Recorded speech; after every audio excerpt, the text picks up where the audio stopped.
nome é Juliana, eu sou professora de mediação de leitura e artes. Eu atendo desde a faixa etária 4 até as séries iniciais.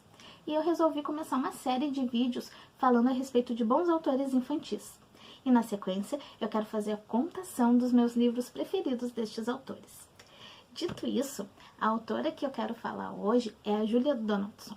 Mas por que eu escolhi a Julia? Sabe aqueles livros que a gente olha e nos encantam e que eles possuem elementos que a gente pode fazer tanto uma contação teatral, como simplesmente ler para as crianças e a gente sabe que vai dar certo? Pois é, os livros dela são assim. Coisa interessante também da Julia é que quando ela trabalhou com crianças, ela escrevia peças curtas, com rima, para que as crianças pudessem ler em voz alta para ela, acreditando que assim as crianças teriam mais segurança na leitura e aprenderiam com mais facilidade. A Julia ela é patrona do ArtLink Central, que ajuda a levar artistas para comunidades desfavorecidas, e também do programa BookBug do governo escocês. Esse programa distribui 500 mil livros infantis todos os anos para famílias que tenham crianças de 0 a 5 anos, para que os pais possam adquirir o hábito de ler para os seus filhos desde o nascimento. Além disso, ela patrocina a instituição Storybook Dads.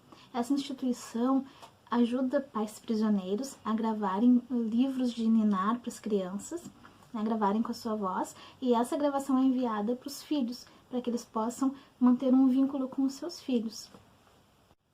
As histórias da Julia são simples, normalmente cumulativas e transmitem valores. Aí eu fui pesquisar um pouquinho, né, a diferença de cumulativas e acumulativas. Histórias acumulativas são aquelas, como a palavra mesmo diz, que já vai acumulando, amontoando coisas, né, e se repetindo demais.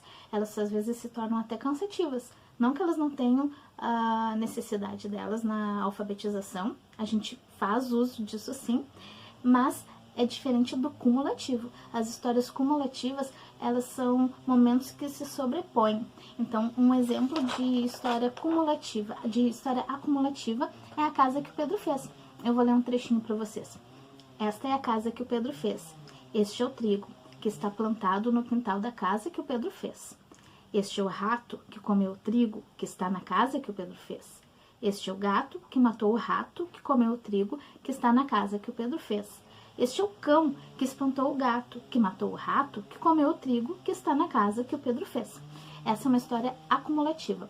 Uma história cumulativa é como, por exemplo, o macaco danado.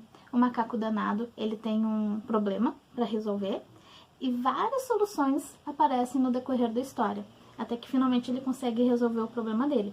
Algumas frases se repetem, são simples, são com rima, mas elas não são dessa forma acumulativa.